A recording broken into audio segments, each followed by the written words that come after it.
गोपीजन वल्लभा गिरिवरधारी।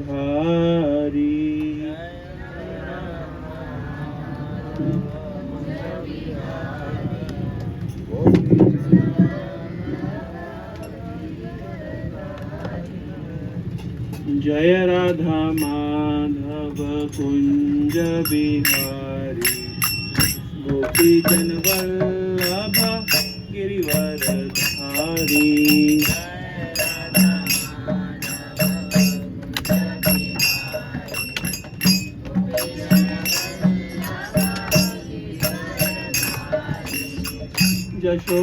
यशोदानंदन व्रज जन रंजन, यमुना तीरवनचारी।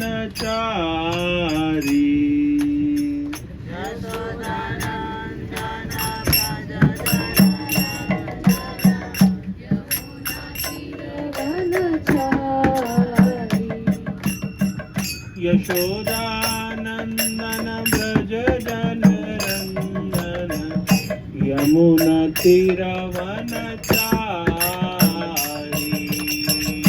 यशोदानंदन व्रज जन रंजन, यमुना तीरवनचारी।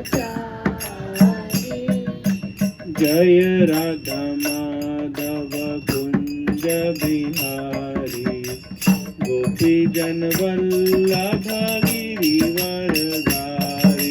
जय राधा माधव कुंज बिहारी, गोपीजन वल्लभ गिरिवरधारी। जय राधा माधव कुंज बिहारी, गोपीजन वल्लभ गिरिवरधारी।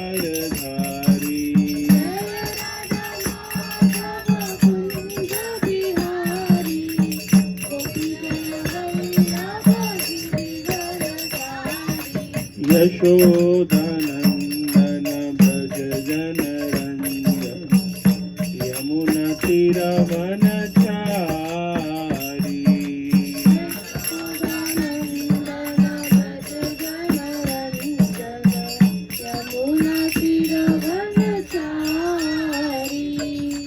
यशोदानंदन व्रज जन रंजन, यमुना तीरवनचारी।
हरे कृष्णा। हरे कृष्णा। तो हमारा परम सौभाग्य है यहाँ पे श्रीमान तुकाराम प्रभु जी जो है यहाँ आए हैं आज हमारे छोटे से प्रोग्राम में। प्रभु जी का थोड़ा सा परिचय देना चाहता हूँ।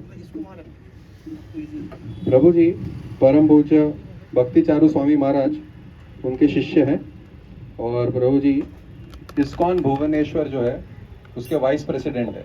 तो प्रभु जी वहाँ पे प्रचार करते हैं। हम पिछले बार जगन्नाथपुरी जब गए थे, इस्कॉन भुवनेश्वर में गए थे, तो प्रभु जी वहीं मंदिर में वाइस प्रेसिडेंट है। एकेडमिकली प्रभु जी के पास बीटेक डिग्री है, केमिकल इंजीनियरिंग किया है प्रभु जी ने, और उन्होंने उनका करियर जो है फ्लोरो डैनियल, ये एक बड़ी मल्टीनेशनल कंपनी है, उसमें उन्होंने काम भी किया है।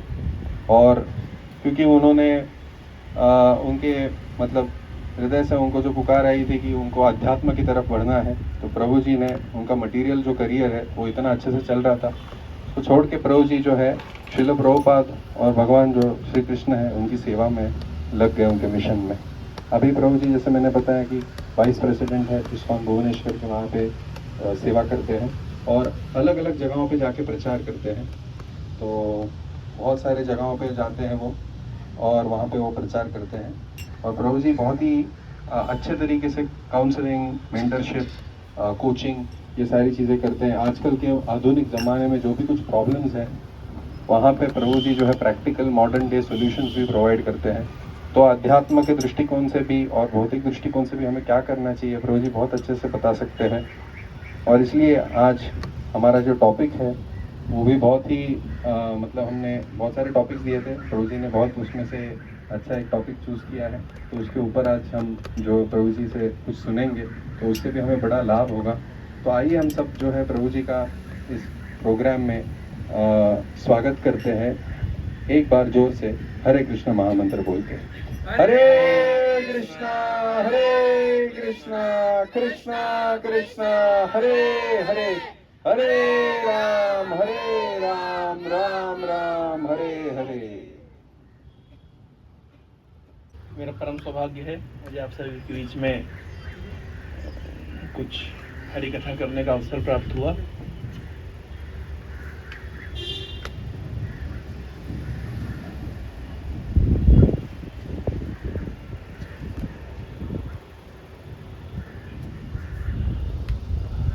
आप सभी लोग मेरे साथ दोहराइए। ओम अज्ञानतिमिरान्धस्य ज्ञानाञ्जनशलाकया चक्षुरुन्मीलितं येन तस्मै श्रीगुरवे नमः। नमः ओम विष्णुपादाय कृष्णपृष्ठाय भूतले श्रीमते भक्तिवेदांत स्वामिन् इति नामिने। नमस्ते सारस्वते देवे गौरवाणी प्रचारिणे निर्विशेष शून्यवादी पाश्चात्य देश तारिणे। जय श्री कृष्ण चैतन्य प्रभु नित्यानंद श्री अद्वैत गदाधर श्रीवासादि गौर भक्त वृंद। हरे कृष्ण कृष्ण कृष्ण हरे हरे, हरे राम राम राम हरे हरे। हरे कृष्ण।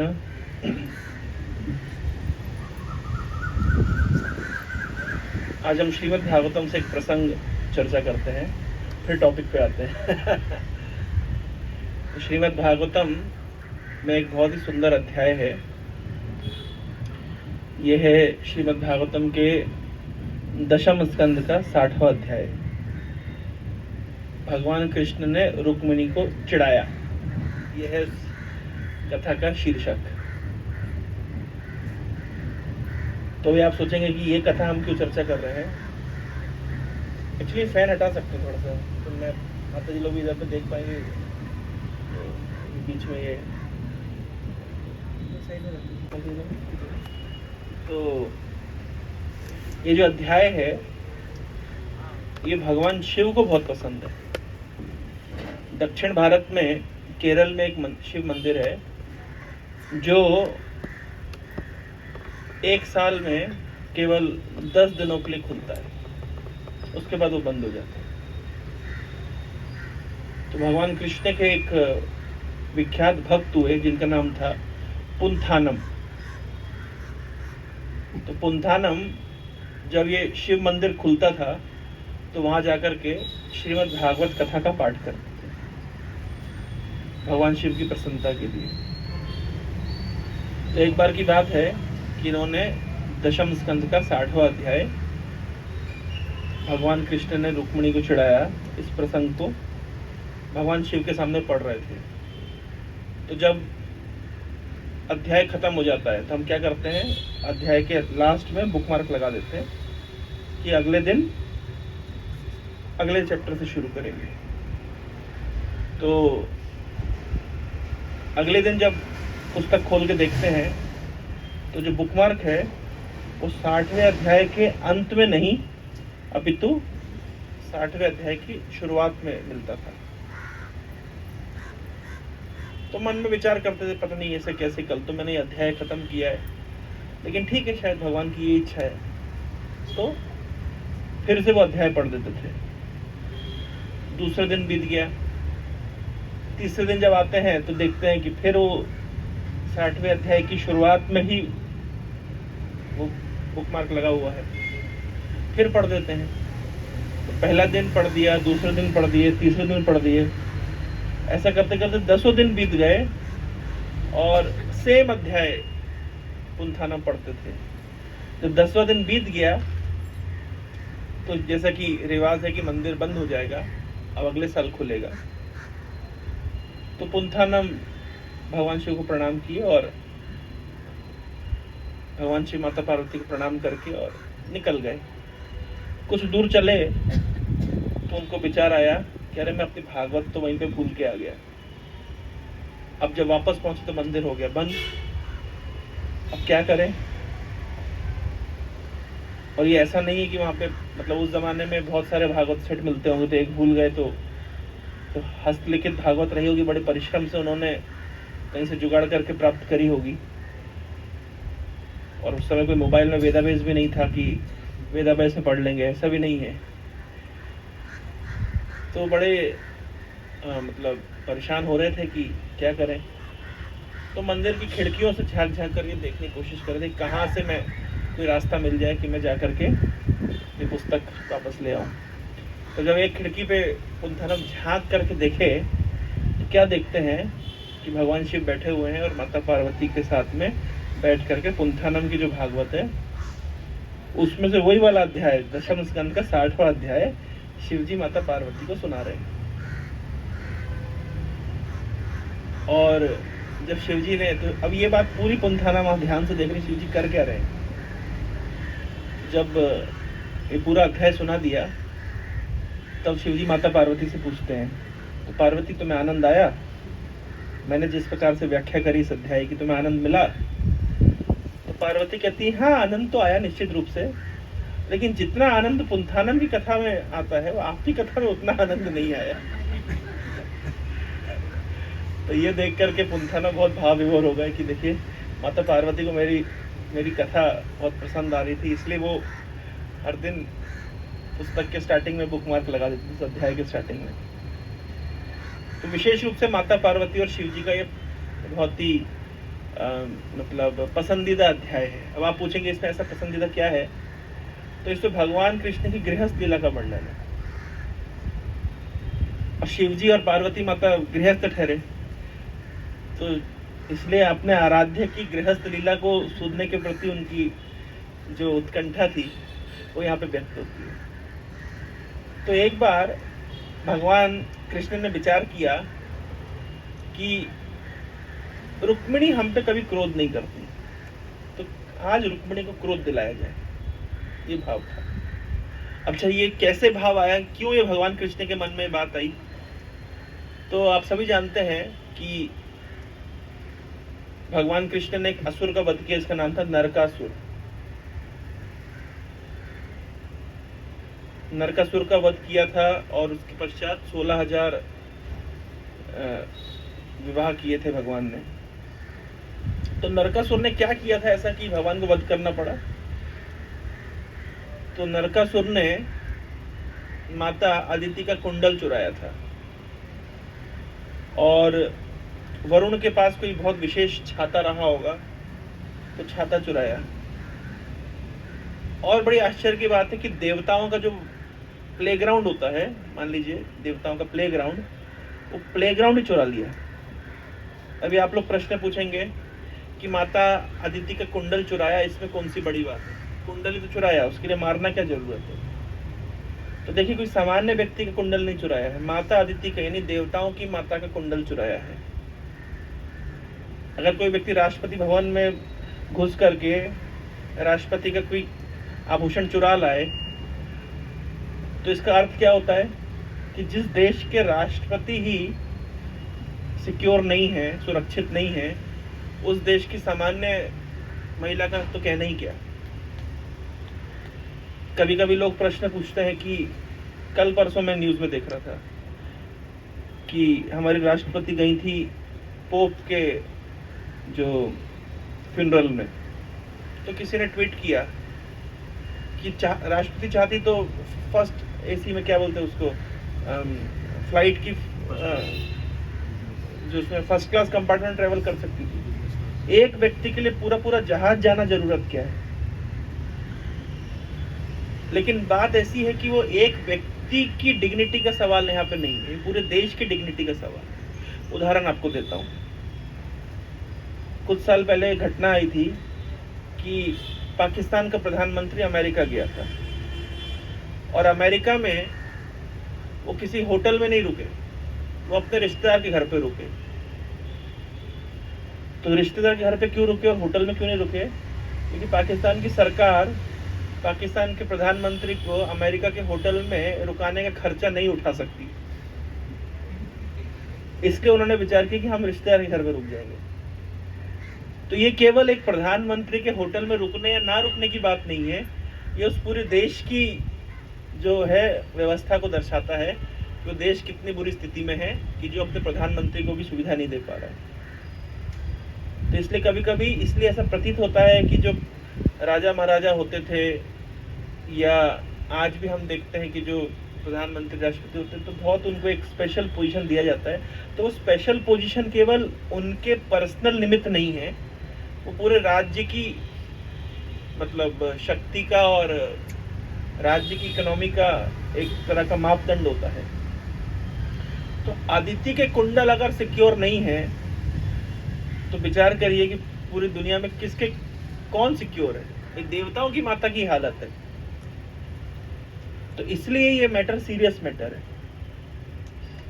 भगवान कृष्ण के सामने युधिष्ठिर महाराज ने तर्क रखा कि दुर्योधन भी तो अच्छा ही शासन कर रहा है, तो हम ऐसा विशेष क्या कर लेंगे, क्यों आप हमसे महाभारत युद्ध करा रहे हैं? तो भगवान कृष्ण कह रहे हैं कि जो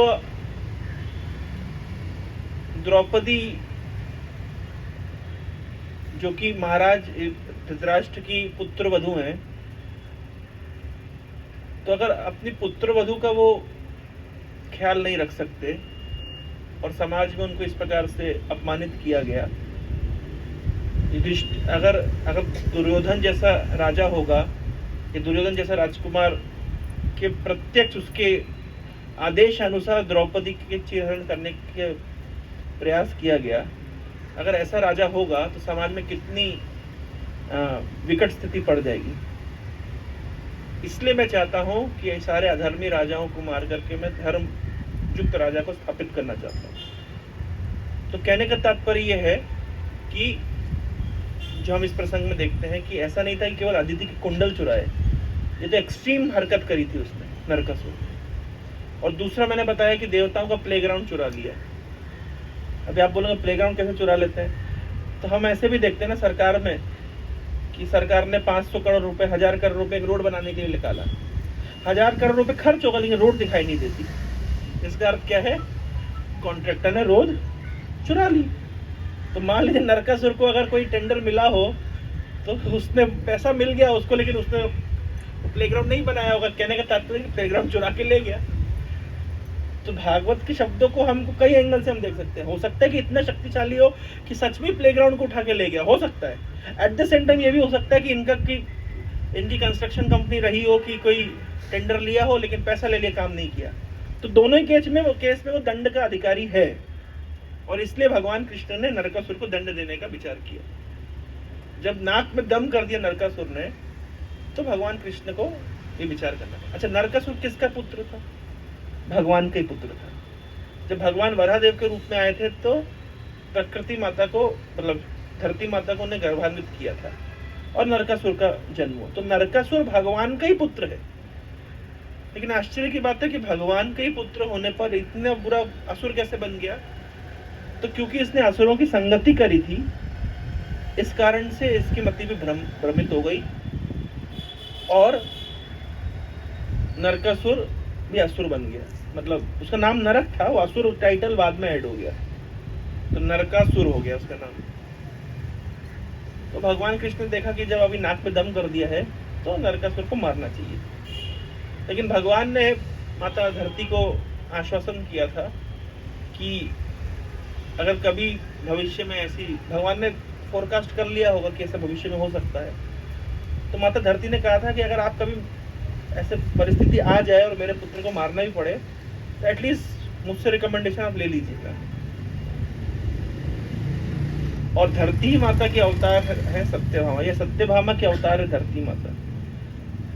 तो भगवान जब नरकासुर को मारने के लिए जा रहे थे तो सत्यभामा को भी साथ में गरुड़ पे बिठा के लेके गए और जाकर के फिर उन्होंने नरकासुर के साथ युद्ध किया और उसको पराजित करके उसको मार दिया। तत्पश्चात नरकासुर के जो उसने माता अदिति के जो कुंडल चुराए थे, तो भगवान कृष्ण सत्यभामा के साथ में स्वर्गलोक में जाते हैं और माता अदिति के कुंडल उनको भेंट करते हैं। अब जब स्वर्गलोक में भगवान कृष्ण सत्यभामा को लेकर के गए तो इंद्र ने बहुत सुंदर तरीके से स्वागत किया। और जब स्वागत किया तो जैसे मान लीजिए आपके घर में मेहमान आते हैं तो आप उनको स्वागत करते हैं, खिलाते पिलाते हैं। और अगर आपका घर बहुत सुंदर घर है, बड़ा घर है, नया घर लिया है, तो आप क्या करते हैं, थोड़ा घर घुमाते हैं, घर दिखाते हैं। कल हमारे मित्र के घर हमारा जाना हुआ तो वो हमको बोले थोड़ा हमारा घर देख लीजिए, तो हम घर देख लिए। तो इस तरीके से स्वाभाविक है कि घर घुमाते हैं।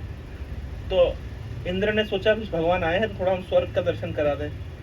इंद्र ये भूल गए कि भैया मैं जो स्वर्ग का जो इंचार्ज हूँ ये इन्हीं की कृपा से हूँ, वास्तविक स्वामी तो यही है। लेकिन कभी कभी क्या होता है, पदवी प्राप्त करने के बाद व्यक्ति भूल जाता है। पदवी में ही समस्या है कि जिसकी कृपा से पदवी प्राप्त करी है उसी को भूल जाता है।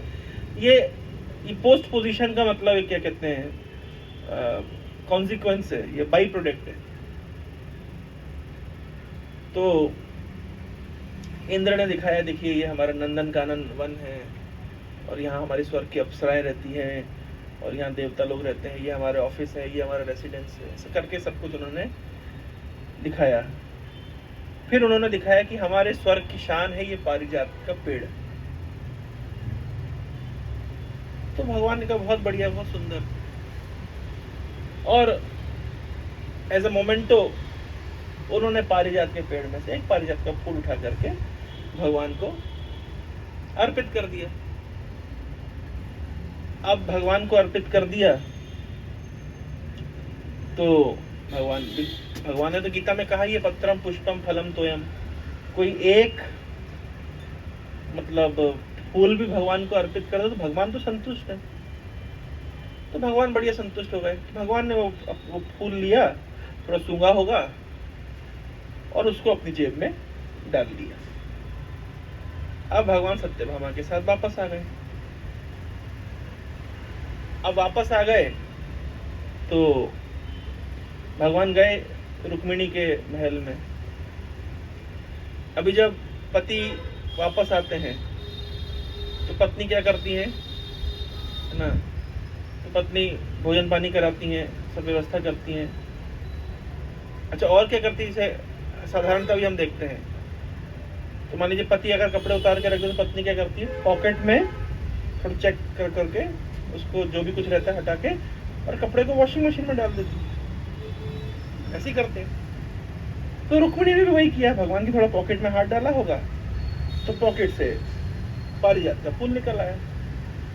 तो भगवान कृष्ण ने बोल दिया मैं स्वर्ग गया था, इंद्र ने दिया है, तुम रख लो। तो रुक्मिणी ने रख लिया। रुक्मिणी को इंटेंशनली भगवान ने गिफ्ट किया हो कि पारिजात तो तुम्हारे लिए स्पेशल स्वर्ग से लेके आए हो, ऐसा नहीं था। वो तो भगवान की पॉकेट में रह गया होगा तो रुक्मिणी ने निकाल लिया। तो भगवान ने कहा हाँ वो स्वर्ग गया था वहां से, अच्छा फूल है। रुक्मिणी ने खुशी खुशी रख लिया। लेकिन ये बात सत्यभामा के कान में पहुंच गई और सत्यभामा ने कहा, सत्यभामा का आरोप था कि आपने बहुत मतलब प्लान बना करके बिल्कुल बकायदा वहां से आप एक फूल पार्सल करा करके लेकर के आए रुक्मिणी के लिए। नहीं जाते, कभी कभी होटल जाते तो खा के भी आते हैं और पार्सल भी करा लाते हैं। तो आपने क्या किया भगवान कि मुझे तो आप लेकर के गए, स्वर्ग भी घुमाए कराया, लेकिन आप पूरे टाइम आपके मन में किसका चिंतन चल रहा था, रुक्मिणी का। और इसलिए आपने स्पेशल फूल को बढ़िया पार्सल करा करके रुक्मिणी के लिए लेकर के आए। अब सत्यभामा हो गई नाराज। अच्छा, नाराज हो गई तो आप क्या बोलेंगी, क्योंकि यहाँ पे दो भाव होते हैं। एक होता है वामांगी, वाम मतलब लेफ्टिस्ट, एक होता है लेफ्टिस्ट मूड, एक होता है राइटिस्ट मूड। तो सत्यभामा का है लेफ्टिस्ट मूड और रुक्मिणी का है राइटिस्ट मूड। लेफ्टिस्ट मूड और राइटिस्ट मूड कैसा होता है, जैसे हम लोग सामान्यतः पॉलिटिक्स में भी देखते हैं, लेफ्ट, ये लेफ्ट विंग है ना, जो धर्म को नहीं मानते, नास्तिक होते हैं, जो इकोनॉमिक डेवलपमेंट को सब कुछ समझते हैं और शास्त्र, कल्चर, ये सब नहीं मानते, उसको हम बोलते हैं लेफ्ट विंग है ये। जो कहते हैं विज्ञान मतलब साइंटिफिक प्रोग्रेस ही सब कुछ है, आध्यात्मिक प्रोग्रेस की आवश्यकता नहीं है, इकोनॉमिक डेवलपमेंट ही सब कुछ है और इकोनॉमिक डेवलपमेंट में ध्यान देना चाहिए, पाप पुण्य कुछ नहीं होता। ये सब विचार होता है लेफ्टिस्ट। जैसे उदाहरण के तौर पे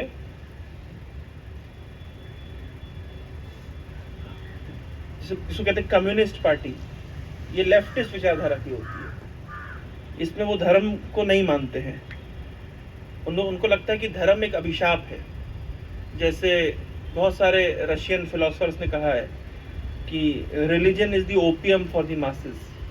जो धर्म है वो लोगों के लिए एक प्रकार का नशा है और उस नशे में लग करके वो अपनी जो आर्थिक उन्नति है, सामाजिक उन्नति है, उसको भूल जाते हैं, केवल उस धर्म के नशे में लग जाते हैं। ये लेफ्टिस्ट विचारधारा होती है। वो कहते हैं कि मंदिर बनाने से अच्छा है कि आप इंडस्ट्री लगाइए। ऑफ कोर्स इंडस्ट्री लगाना भी महत्वपूर्ण है और मंदिर बनाना भी महत्वपूर्ण है। एक उदाहरण मैं आपको देता हूँ। हमारे भोपाल में Bharat heavy electricals limited BHEL, इसका बहुत बड़ा टाउनशिप है। क्योंकि हमारे दादाजी बचपन में आए थे पाकिस्तान से, जब 1947 में, तत्पश्चात वे लोग आकर के दिल्ली में बसे। फिर हमारे दादाजी जॉब करने के लिए आ गए भोपाल में BHEL में। तो उस जमाने में BHEL बहुत बड़ा टाउनशिप था, बहुत सारी उसकी फैक्ट्री थी, 1 लाख एम्प्लॉय थे। अभी मैं देखता हूँ, ये आज से 25-30 साल के बाद की बात बता रहा हूँ मैं, मतलब 25 साल पहले बहुत वाइब्रेंट उसका एटमॉस्फेयर था। 1 लाख उनके एम्प्लॉयज थे। अभी उन्होंने एम्प्लॉय की संख्या घटा करके कर दी 10,000। जब 10,000 संख्या कर दी है तो जितने जो रेसिडेंशियल क्वार्टर बने थे, अभी वो जैसे वो हॉरर मूवी में नहीं आता है, पूरा घरों के ऊपर पेड़ लग गए हैं और दरवाजे नहीं हैं, खिड़कियां नहीं हैं और कोई वहां रहता नहीं है, कोई वहां जाता नहीं है। क्यों? क्योंकि संख्या घट गई है एम्प्लॉयज की, तो उन सब इंफ्रास्ट्रक्चर की अब जरूरत नहीं रह गई है। ऐसे ही विदेशों में बहुत सारी घोस्ट सिटीज होती है। घोस्ट सिटी में क्या होता है कि जो शहर किसी इंडस्ट्री को ध्यान में रख के बनाया होता है, तो उस इंडस्ट्री में काम करने के लिए लोग आते हैं। तो जो लोग आते हैं उनके लिए रेस्टोरेंट होता है, मॉल होता है, मंदिर होते हैं, उनके बच्चों के लिए स्कूल होते हैं, अस्पताल होते हैं, तो पूरा शहर होता है। लेकिन जब वो इंडस्ट्री चली जाती है, बंद हो जाती है, जैसे हम देखते हैं बहुत सारी महाराष्ट्र में शुगर इंडस्ट्री बंद हो गई, तो जब शुगर इंडस्ट्री बंद हो गई तो उसके आसपास के जितने जो लोग होते हैं, मतलब जो वर्कर्स होते हैं, वो पलायन कर जाते हैं। तो घोस्ट सिटी ऐसी होती है कि सब पलायन कर गए, वहां पे अब कोई रहता नहीं है। तो बड़े बड़े शहर है लेकिन खाली पड़े हैं, क्योंकि एक समय ये बहुत समृद्ध थे, लेकिन क्योंकि वो इंडस्ट्री बंद हो गई इसलिए वहां पे कोई रहता नहीं। इसको घोस्ट सिटी कहते हैं। मतलब ऐसा भूत जैसा प्रतीत होता है, भूतिया जैसा प्रतीत होता है, वहां पे कोई अभी रहता नहीं है। ऑन द कंट्ररी, ये तो इन शहरों की बात है जो 100 साल, 200 साल, 300 साल में, जैसे एक बहुत प्रसिद्ध शहर है जमशेदपुर। अभी जमशेदपुर में जितना लोहे का प्रोडक्शन होता है उसका 4 गुना प्रोडक्शन किया जा रहा है कलिंगनगर में, उड़ीसा में। कुछ समय बाद जमशेदपुर से प्रोडक्शन पूरी तरीके से बंद कर देंगे। जब बंद कर देंगे तो जो पूरा 200 साल से 150 साल से शहर बसा है, लोग पलायन कर जाएंगे, तो वहां क्या बचेगा? वो घोस्ट सिटी बन जाएगा। लेकिन जो शहर किसी मंदिर को बेस करके बना है, काशी, वाराणसी, जगन्नाथपुरी, अवंती, कांची, ये सब शहरों में क्या है, हजारों सालों से लोग बसे हुए हैं, आज भी बसते चले जा रहे हैं। क्यों? क्योंकि हजारों सालों से वो मंदिर, वो कल्चर चल रहा है, तो वहां पे लोग भी बस रहे हैं, तो वो कभी घोस्ट सिटी नहीं बनता। तो लेफ्टिस्ट विचारधारा है कि इंडस्ट्री होनी चाहिए, लेकिन राइटिस्ट विचारधारा नहीं, दोनों का कॉम्बिनेशन होना चाहिए। हमें इकोनॉमिक डेवलपमेंट भी चाहिए, हमें रिलीजियस और कल्चरल डेवलपमेंट भी चाहिए। तो ये लेफ्टिस्ट और राइटिस्ट मूड जैसे पॉलिटिक्स में होता है, वैसे ही भगवान की लीला में भी है। मैं ये बताने का प्रयास कर रहा हूँ।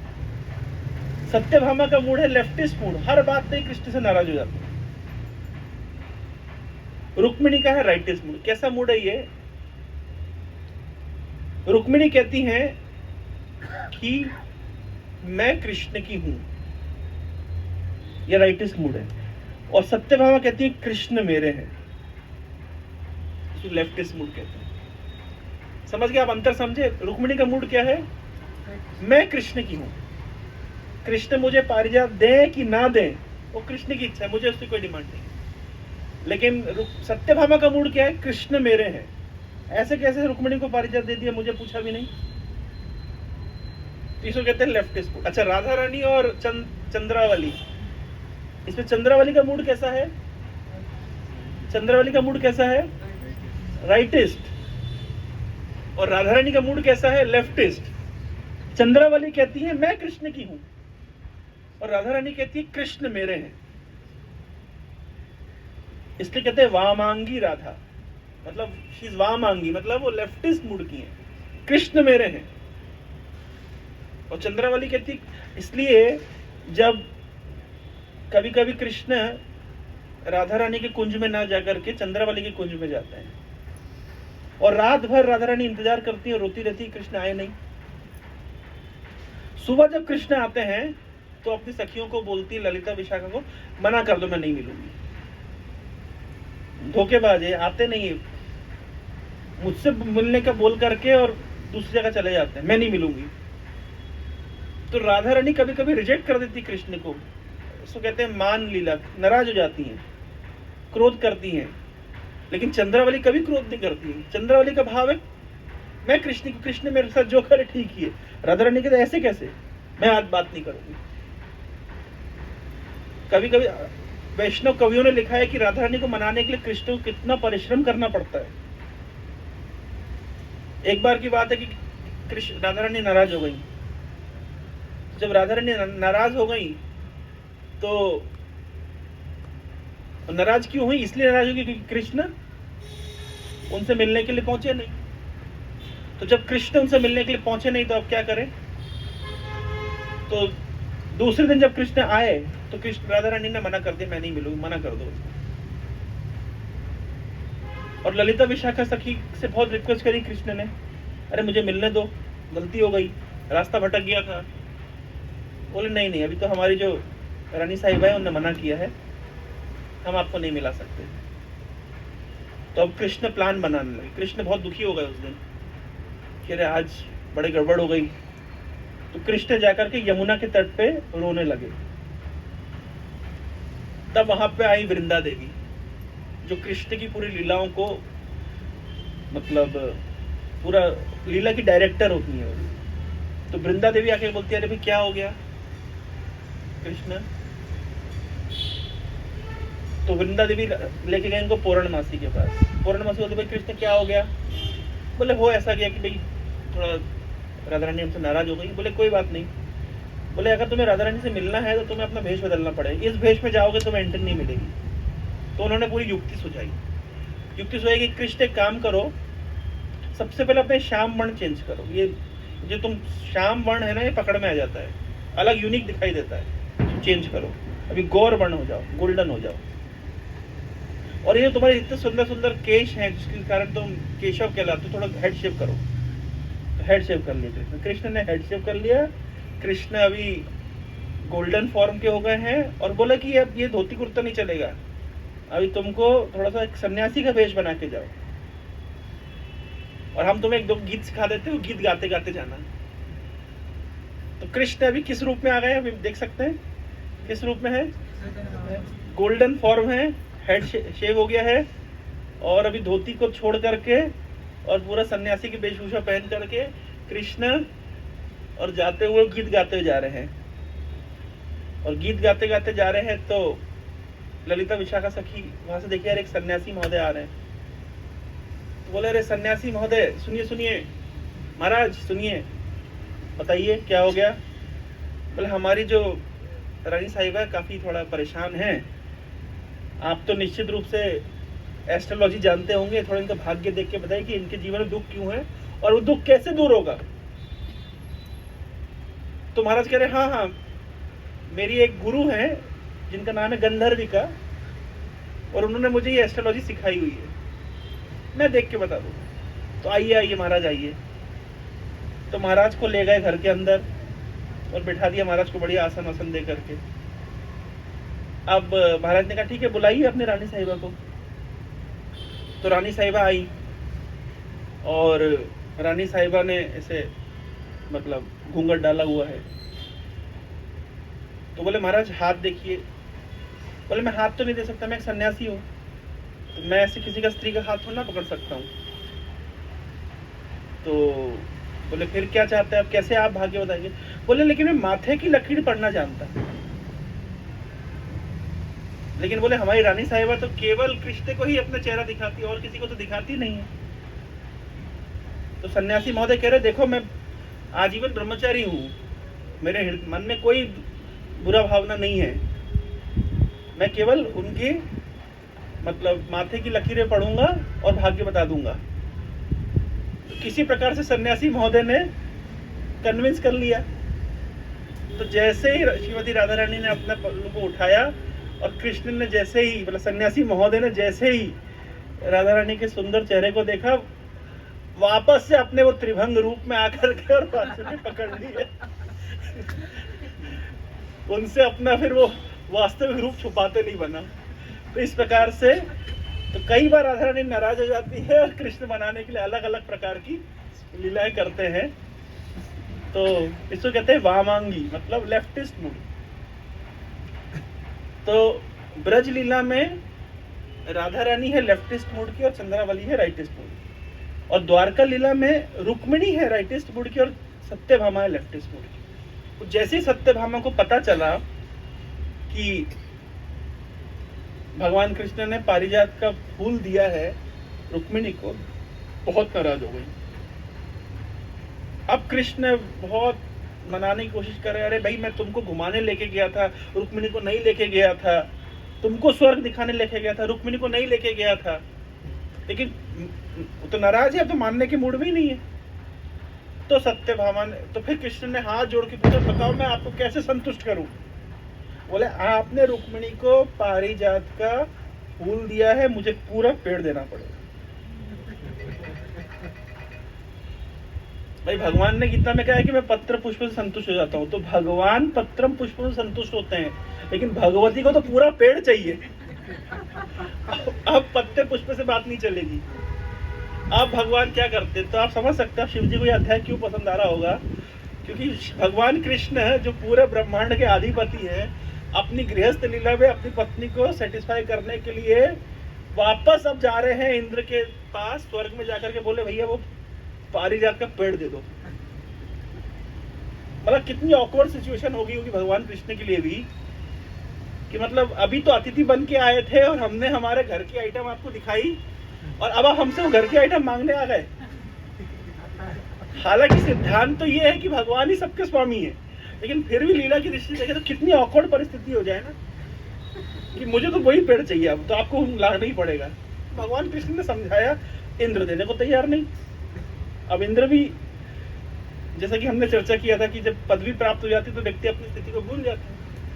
अब भगवान क्या करते तो इंद्र को डरा धमका करके थोड़ा सा झगड़ा करके और पारिजात लेकर के आए, और लेकर के आकर के जाके सत्यभामा को दिया और सॉरी बोले, और तब जाके सत्यभामा संतुष्ट हुई।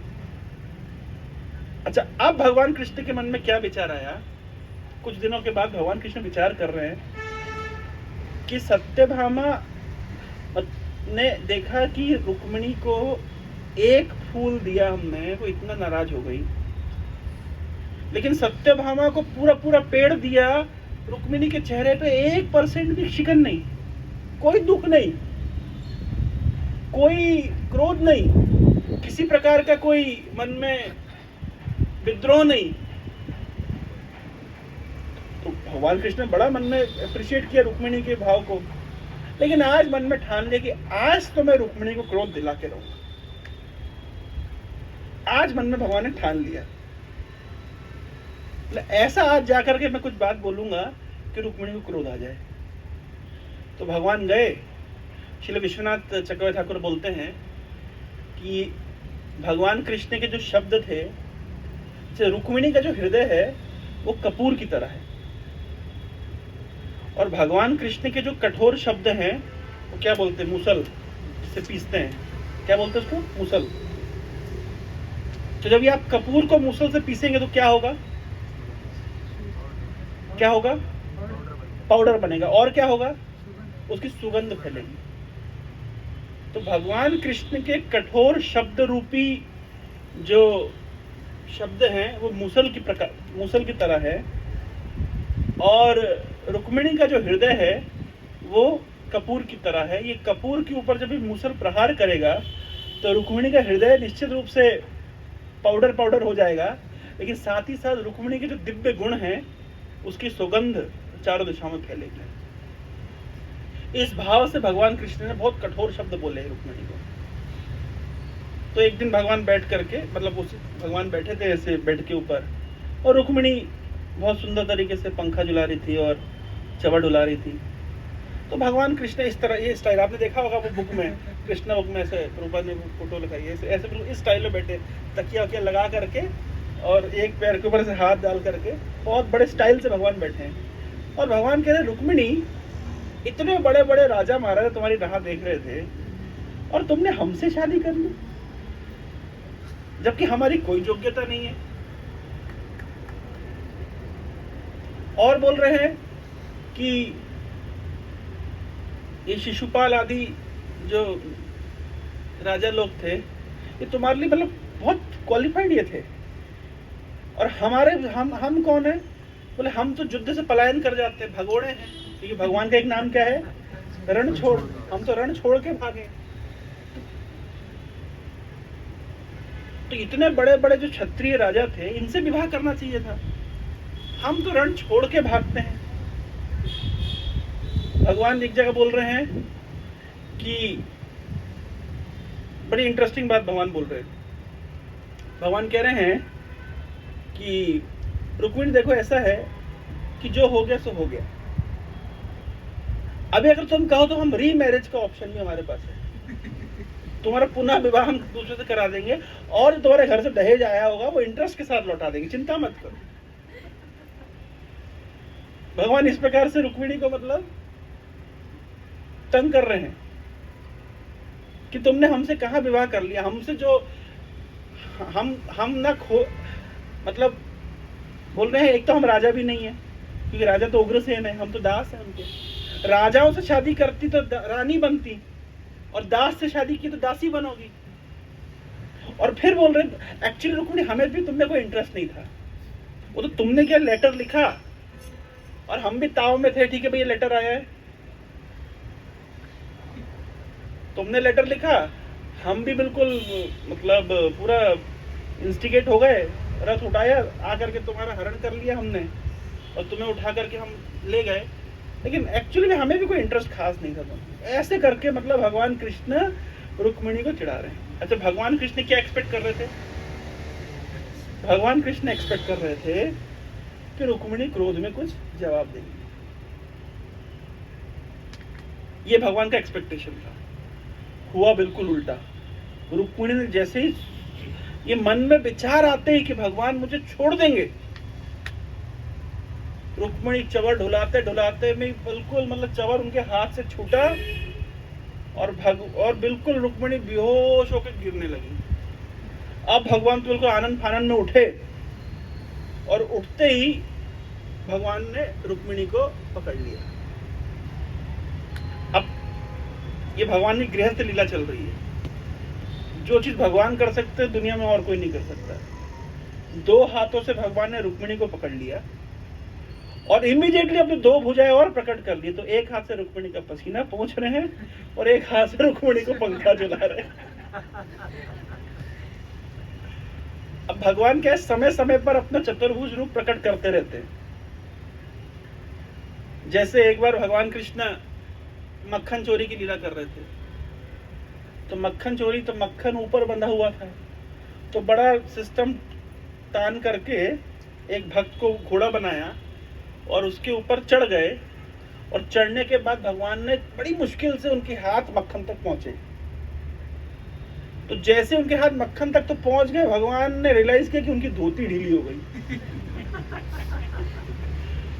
अब आप इमेजिन करिए कितनी मतलब ऑकवर्ड सिचुएशन रही होगी कि भगवान ने मक्खन पकड़ा है, धोती ढीली पड़ गई। लेकिन भगवान तो भगवान, अब भगवान का भी लोभ है, मक्खन नहीं छोड़ूंगा, अगर धोती भी तो पकड़नी है तो तुरंत दो, भाई भगवान तो चतुर्भुज है ना, तो तुरंत दो भुजाएं और निकाली और धोती। तो कुछ चीज भगवान ही कर सकते हैं। जब भगवान भीष्म पितामह के सामने, जब भीष्म पितामह शरीर त्याग करने की स्थिति में है,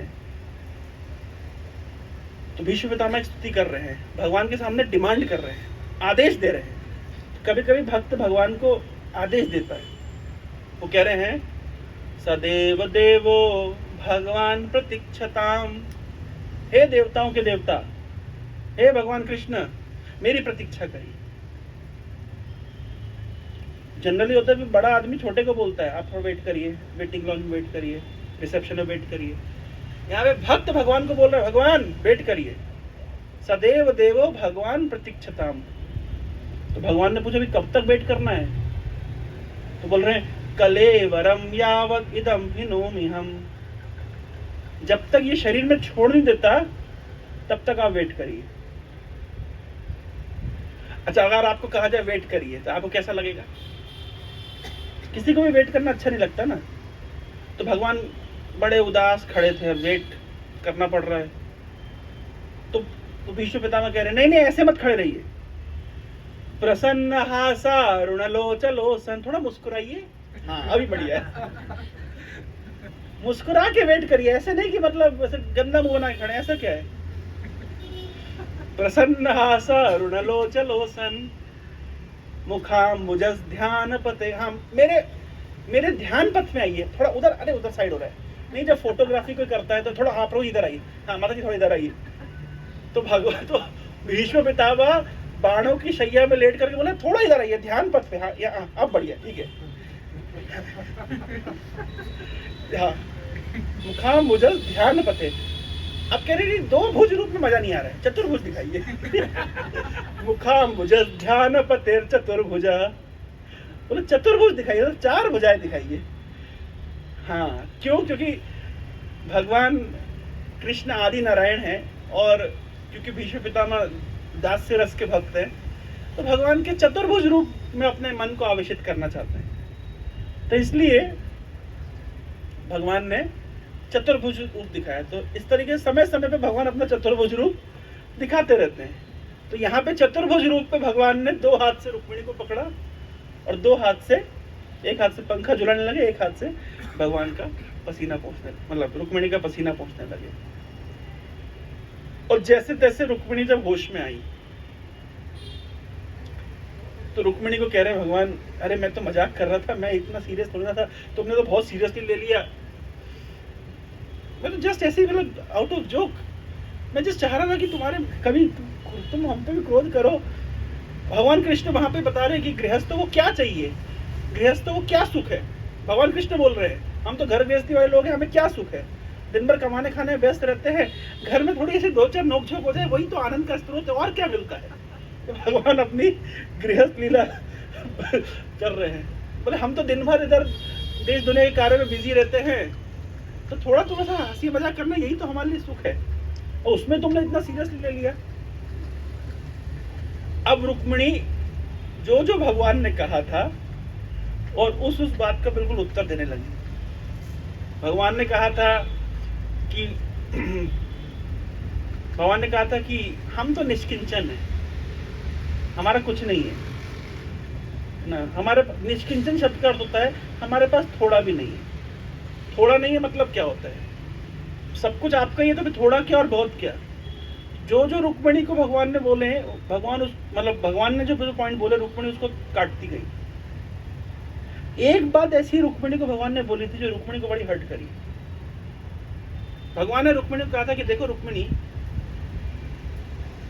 तुमने हमको जब लेटर लिखा तो कैसे लेटर लिखा, तुमने नारद मुनि से हमारे विषय में सुना और आउट ऑफ सेंटिमेंट तुमने हमको लेटर लिख दिया।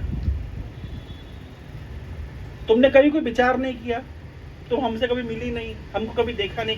केवल नारद मुनि तुम्हारे घर पे आए थे और तुम्हारे पिताजी के सामने नारद मुनि हमारा गुणगान कर रहे थे, तुमने केवल गुणगान सुना। श्रुत्वा गुणान भुवन सुंदर, केवल भगवान के गुणों को सुन करके रुक्मिणी का हृदय भगवान के प्रति आकर्षित हो गया और रुक्मिणी ने भगवान को लव लेटर लिख दिया। भगवान कह रहे देखो रुक्मिणी, तुम बहुत मैच्योर नहीं थी उस समय, तुम्हारी उतनी बुद्धि नहीं थी, तुम्हें पता नहीं तुम्हारे लिए अच्छा क्या है गलत क्या है, और आउट ऑफ इमैच्योरिटी तुमने हमको लेटर लिख दिया। उस समय तुम्हारा कोई क्या कहते हैं, ये पता नहीं, डिस्क्रिशन कुछ नहीं था। तो ये जो तुमने जो हमसे विवाह करने का जो डिसीजन लिया है, ये एक इमैच्योर डिसीजन है। तुमने देश दुनिया देखी नहीं, दूसरे राजा महाराजाओं को देखा नहीं, हमसे किसी को कंपेयर किया नहीं, तो तुम्हारा जो डिसीजन है ये बहुत ही वाइज डिसीजन नहीं था और ये बहुत ही इमैच्योर डिसीजन था। रुक्मिणी का उसका उत्तर देते हुए भगवान कृष्ण को कह रही है कि देखिए भगवान, मैं मानती हूँ कि मेरा डिसीजन वाइज नहीं था, मैं बहुत बुद्धिमानी वाला डिसीजन नहीं थी, मानती हूँ। मेरी कोई मैच्योरिटी नहीं थी, ये भी मैं मानती हूँ। मेरी कोई बुद्धि नहीं थी, मैंने केवल सुना और भाव में आ गई। लेकिन भगवान मेरे एक प्रश्न का उत्तर दीजिए। प्रमाण है कि आपके चरणों की प्राप्ति करने के लिए बड़े बड़े राजा महाराजा, और राजा महाराजा ऐसे भी नहीं कि कोई डिस्ट्रिक्ट कलेक्टर है, पूरे पूरे चक्रवर्ती सम्राट जो पूरे विश्व का शासन करते हैं, और इनकी कितनी मैच्योरिटी होती है। कोई व्यक्ति अगर पूरे विश्व का शासन कर रहा है, उनकी मैच्योरिटी है कि नहीं, भगवान कृष्ण से पूछ रहे हैं, आप बताइए, हे कृष्ण आप बताइए, इनकी मैच्योरिटी है कि नहीं है? निश्चित रूप से है। तो ऐसे बड़े बड़े राजा महाराजा, और इनकी तो खुद ही मैच्योरिटी है, प्लस इनके पास 100 मंत्री है मंत्रण देने के लिए। तो ऐसे बड़े बड़े राजा महाराजा जो पूरे विश्व के शासक थे, हजारों हजारों इनके मंत्री थे जो इनको मंत्रणा देते थे, बड़े बड़े ऋषि मुनियों के साथ में उठने बैठने करते थे, वो लोग इनको मंत्रणा देते थे, और कितने कितने युद्धों में ये जीते हैं, पारंगत हुए हैं, कितने कितने शास्त्रों में, नीतियों में निपुण थे। मैंने सुना है कि आपके चरणों की प्राप्ति करने के लिए सब कुछ छोड़ के जंगल में चले जाते थे। मैं मानती हूँ कि मैं मैच्योर नहीं थी, पर आप ये कैसे कहेंगे ये लोग मैच्योर नहीं थे? मैं मानती हूँ कि मैं आउट ऑफ सेंटिमेंट आपको प्राप्त करने के लिए लेटर लिखी, लेकिन ये जो बड़े बड़े राजा महाराजा हैं, ये किस आउट ऑफ सेंटिमेंट काम करेंगे? जो पूरे विश्व के शासक थे। इसका मतलब है भगवान आप जो बोल रहे हैं ये गलत बोल रहे हैं। इतना बोलते ही रुक्मिणी ने अपने दांतों से अपने होंठ को दबा के भगवान को गुस्से में जवाब दिया, ये आपका बिल्कुल गलत कैलकुलेशन। और भगवान तो इंतजार कर ही रहे थे कि कब रुक्मिणी को क्रोध आए। ये बात बोल करके रुक्मिणी ने भगवान के सामने अपना क्रोध प्रदर्शित कर दिया कि आप कह रहे हो मैं मैच्योर नहीं हूं, मैं आउट ऑफ सेंटिमेंट ऐसा डिसीजन ले ली। बड़े बड़े राजा महाराजा आपके चरणों की प्राप्ति करने के लिए सब कुछ छोड़ करके जंगल में प्रवेश कर जाते थे। आप मुझे भी इमैच्योर बोल सकते हो, राजा महाराजाओं को इमैच्योर नहीं बोल सकते। भगवान कृष्ण निरुत्तर हो गए, कोई उनके पास आंसर नहीं था। तो इस प्रकार से भगवान कृष्ण की गृहस्थ लीला आए दिन चलती रहती थी द्वारका में, और नारद मुनि इस प्रकार की गृहस्थ लीला के साक्षी थे। तो नारद मुनि जाते ही कहीं नहीं थे, हमेशा द्वारका में रह जाते थे। कभी भगवान की उस रानी के घर जाके देख रहे क्या चल रहा है, कभी उस रानी के घर जाके देख रहे भगवान क्या कर रहे हैं, कभी उधर जाके देख रहे तो क्या देख रहे हैं। नारद मुनि ने विचार किया कि हम भगवान ने 16,000 विवाह कैसे किए हम देख नहीं पाए। समहाउ कहीं बिजी रह गए होंगे, नारद मुनि रिसेप्शन में पहुंच नहीं पाए। होता है कभी कभी बाद में मिलने। अब बड़ी इच्छा हुई कि वे देखे तो सही 16,000 रानियों के साथ भगवान रहते कैसे हैं। तो नारद मुनि देख रहे हैं, भागवतम का एक अध्याय है, नारद मुनि देख रहे हैं तो कई भगवान अपने बच्चे को खिला रहे हैं, कई झोला लेकर शॉपिंग करने जा रहे हैं। नारद मुनि बड़े आश्चर्यचकित किए थे कि भगवान जो त्रिलोक के अधिपति है अपनी घर गृहस्थी की लीला में एक सामान्य गृहस्थ की तरह अपना जीवन काट रहे हैं। तो नारद मुनि द्वारका में रह जाया करते थे। तो एक दिन ऐसे रहते रहते में आज कभी भगवान की, कभी रुक्मिणी के घर पहुंच गए, सत्यभामा के घर पहुंच गए, कभी मित्रविंदा के घर पहुंच गए, घूमते रहते थे। तो एक दिन नारद मुनि क्या किए, जाकर के देवकी और वसुदेव के घर पहुंच गए। और देवकी और वसुदेव के घर जब पहुंच गए तो बड़े प्रेम से वसुदेव और देवकी ने नारद मुनि का स्वागत किया। नारद मुनि को आसन पर बिठाया, उनके पाद प्रक्षालन किए, उनकी बहुत सुंदर तरीके से पूजा अर्चना करी। और वसुदेव जी नारद मुनि से एक प्रश्न पूछते हैं। प्रश्न ये है, वसुदेव जी कह रहे हैं कि हे नारद मुनि देखिए हम तो घर गृहस्थी में फंसे हुए लोग हैं, हम भगवान की भक्ति में कैसे प्रगति करें। कौन प्रश्न पूछ रहा है? वसुदेव जी। अच्छा वसुदेव जी कौन है? भगवान के पिता हैं। इन्होंने कितना तप किया होगा तब जाकर के भगवान इनके घर में प्रकट हुए। लेकिन जिज्ञासा क्या है? जिज्ञासा ये है कि भाव क्या है।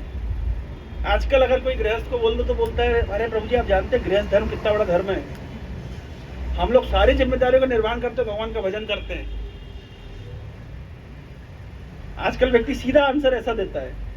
लेकिन वसुदेव जी जो कि साक्षात भगवान के पिता, वो क्या भाव प्रस्तुत कर रहे हैं, अरे हम तो घर गृहस्थी में फंसे हुए हैं, कैसे भगवान की भक्ति करनी है हमें इसका ज्ञान नहीं है, नारद मुनि आप उपदेश दीजिए। तो यहां से हम एक गृहस्थ धर्म के बहुत महत्वपूर्ण सूत्र को समझते हैं कि गृहस्थ भले ही कितने ही भक्ति में बहुत आगे हो, वसुदेव जैसी स्थिति में, फिर भी नारद मुनि के सामने बड़ी विनम्रता से आध्यात्मिक उन्नति करने के विषय में प्रश्न पूछता है। और नारद मुनि से उन्होंने आग्रह किया कि हमें यहाँ भगवान की कथा सुनाइए जिससे हम हमारी आध्यात्मिक प्रगति कर सकें। तो इसलिए गृहस्थ धर्म में सबसे महत्वपूर्ण धर्म है भगवान की लीला कथा का श्रवण, साधुओं की संगति, साधुओं से जिज्ञासा करना कि कैसे हम अपनी आध्यात्मिक उन्नति कर सकते हैं। इसलिए तुलसीदास जी लिखते हैं, प्रथमा भक्ति संतन कर संगा। भक्ति की शुरुआत होती है प्रथमा भक्ति संतन कर संगा, दूसरी रति मम कथा प्रसंगा। भगवान की कथा प्रसंग में रति, अटैचमेंट, गुरु पद पंकज सेवा, तीसरी भक्ति अमान, गुरु के चरणों की सेवा करना। तो ये नारद मुनि से वसुदेव जी की जिज्ञासा है, जो कि हमारा आज का एक्चुअल टॉपिक था। और हम काफी द्वारका घूम घाम करके और वसुदेव जी के घर पे पहुंचे। हरे कृष्णा कृष्णा कृष्णा हरे हरे, हरे राम राम राम हरे हरे। क्या समय हो गया प्रभु जी? 8 बज गया, बिल्कुल एग्जैक्ट 7 बजे शुरू किया। किसी के मन में कोई जिज्ञासा, कोई प्रश्न?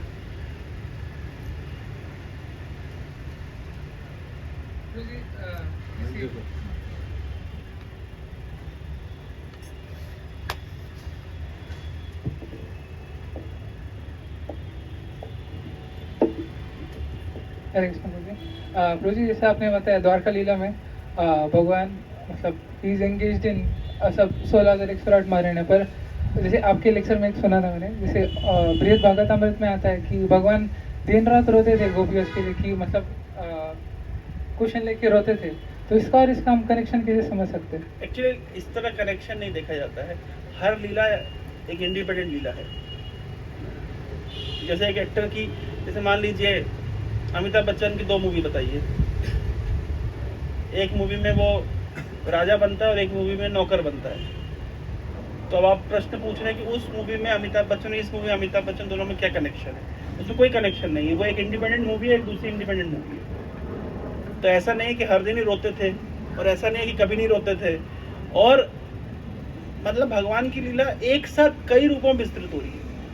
16,108 घर में भगवान एक साथ हैं। तो हो सकता है कुछ घर में रो भी रहे हो, कुछ घर में रोने का टाइम ही ना मिल रहा हो। ये साइमल्टेनियस, भगवान तो भगवान है।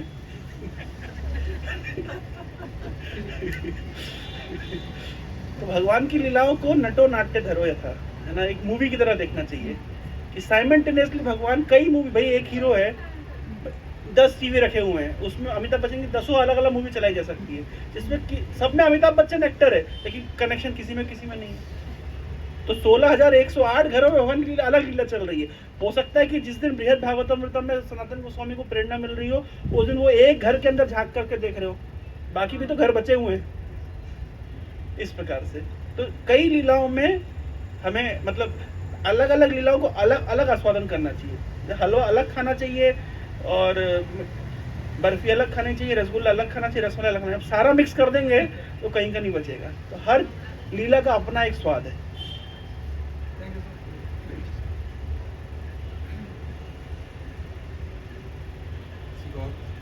हरे कृष्ण। किसी और कुछ प्रश्न है?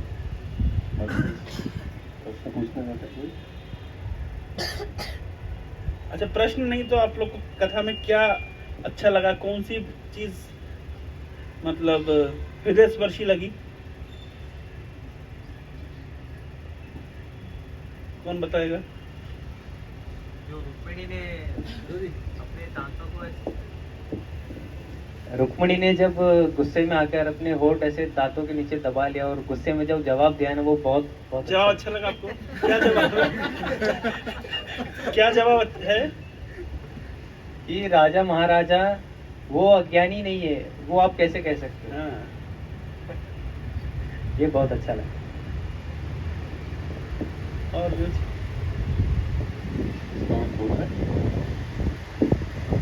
जी, वो जो आपने वो सेंटेंस अच्छा लगा जो सत्यभामा और रुक्मणी का है, कि सत्यभामा कहती है कि कृष्ण मेरे हैं और वो बोलती है कि मैं कृष्ण की हूँ, तो वो चीज़ें बहुत मतलब अच्छी लगी।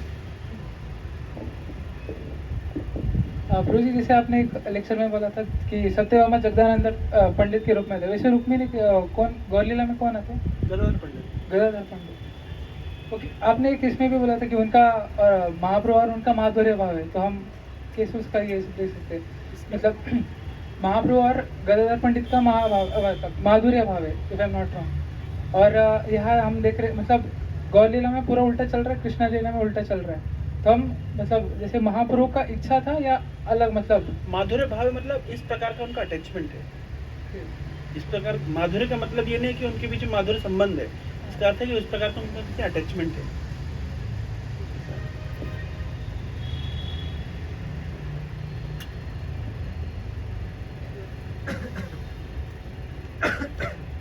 प्रभु जी लोग पीछे। प्रभु जी आपको क्या अच्छा लगा? सब तो अच्छा है, लेकिन आपको कौन सी चीज सबसे अच्छी लगी? अभी जैसे माता जी ने बताया ना कि रुक्मिणी देवी ने बोला कि मैं आपकी, और सत्यभामा ने बोला कृष्ण मेरे हैं। ये चीज़ है।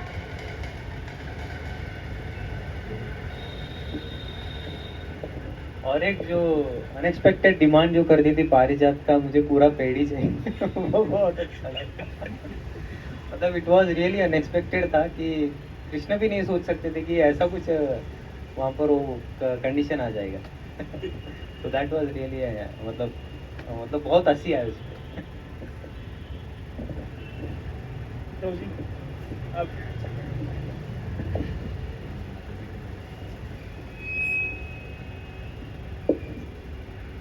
Hare Krishna, Prabhuji.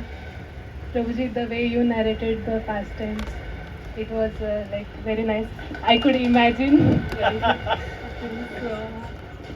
और गृहस्थ जीवन में ऐसे मतलब और भगवान का तो वो इमेजिन करना और ऐसे अच्छा लगा। सोचिए शिव जी को कितना पसंद आता है।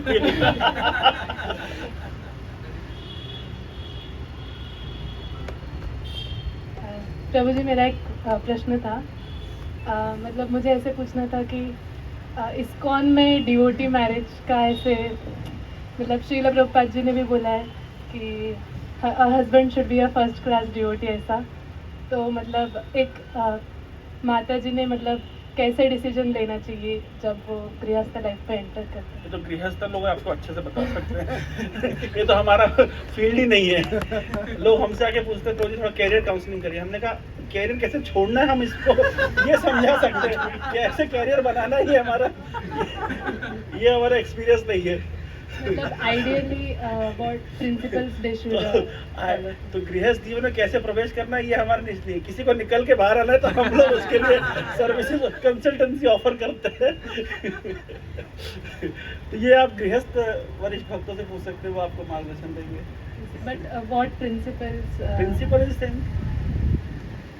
आज ही निकल परम पूज्य राधा गोविंद महाराज से कोट आया कि गृहस्थ जीवन का अर्थ होता है कि जहाँ पे पति और पत्नी एक दूसरे की जिम्मेदारी लेते हैं, एक दूसरे का उद्धार करने के लिए, एक दूसरे को आध्यात्मिक उन्नति कराने की जिम्मेदारी लेना, इसको गृहस्थ आश्रम कहते हैं।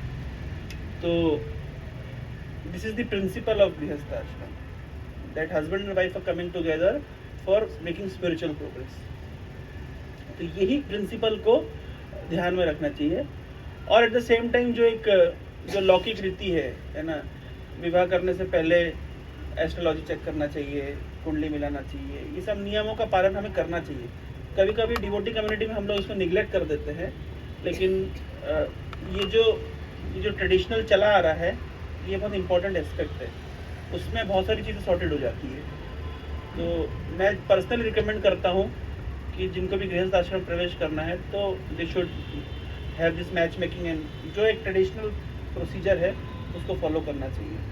तो उसमें बहुत सारी गुंजाइश बच जाती है मतलब प्रॉब्लम्स आने की।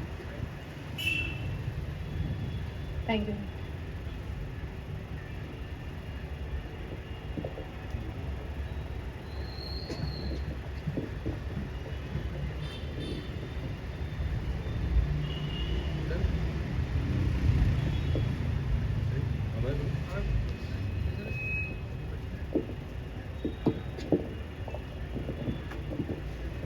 हरे कृष्ण आपका परिचय प्रभु? अभय। अभय, yes, बताइए। प्रभु जी, मुझे आपकी कथा में सबसे सुंदर और आकर्षक पॉइंट ये लगा कि रुक्मिणी जी कहती है कि सारे राजा इतने चक्रवर्ती सम्राट है, बहुत क्वालिफिकेशन है, लेकिन फिर भी जा कर के वन में तपस्या करते हैं आपको पाने की। लेकिन फिर भी इतना हो कि भगवान अपने शुद्ध भक्तों के लिए या फिर भक्तों के लिए कितना सहजतापूर्वक अवेलेबल है, ये मुझे अच्छा लगा। और वॉलेंटरीली डिफीट एक्सेप्ट भी कर लेते हैं। तो भगवान के पास कितना बुद्धि है, वो कुछ भी किसी भी लॉजिक को काट सकते हैं, लेकिन रुक्मिणी जी का लॉजिक वो नहीं काट पाए। तो ये मुझे अच्छा लगा। भगवान का नाम है अजीत, कोई जीत नहीं सकता। लेकिन अजीत अपि जयित, क्या है श्लोक? त्रयस्तर लोक्यम, अजीत अपि जीता, अजीत होकर के भी वो जीत, मतलब हार जाते, जीते जाते हैं, भक्तों के द्वारा जीत लिए जाते हैं।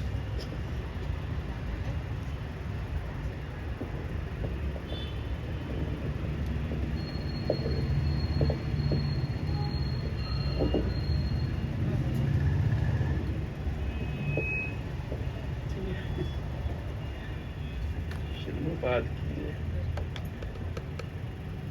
प्रभु जी ने बहुत ही सुंदर तरीके से वर्णन किया है, बहुत बहुत कुछ महत्वपूर्ण चीज़ें प्रभु जी ने बताई है। तो निश्चित रूप से हम ये सारे जो सिद्धांत है भगवान के जीवन में भी देख रहे हैं कि भगवान कैसे क्या क्या सारी चीज़ें कर रहे हैं और कैसे एक उदाहरण सेट कर रहे हैं एक आदर्श का। तो इस दृष्टिकोण से प्रभु जी ने आज बहुत ही सुंदर तरीके से इसका वर्णन किया है और बहुत सुंदर तरीके से प्रभु जी ने दोनों जगहों से हमें बताया है कि कैसे भगवान की लीलाओं में कितना रस है। और भगवान की लीलाएं जब हम श्रवण करेंगे, प्रभु जी बता रहे थे कि कैसे वही हमारा एक मात्र जो है लक्ष्य होना चाहिए। हम कोई भी आश्रम में हो, भगवान की लीलाओं का श्रवण करके ही हमें जो है रहना चाहिए। उस दृष्टिकोण से बहुत ही सुंदर तरीके से प्रभु जी ने बहुत अच्छा वर्णन किया। तो हम प्रभु जी का बहुत ही धन्यवाद देना चाहते हैं। एक बार जोर से महामंत्र बोल के हरे कृष्णा कृष्णा कृष्णा हरे हरे, हरे राम राम राम हरे हरे। श्रीमान तुकाराम प्रभु जी की जय।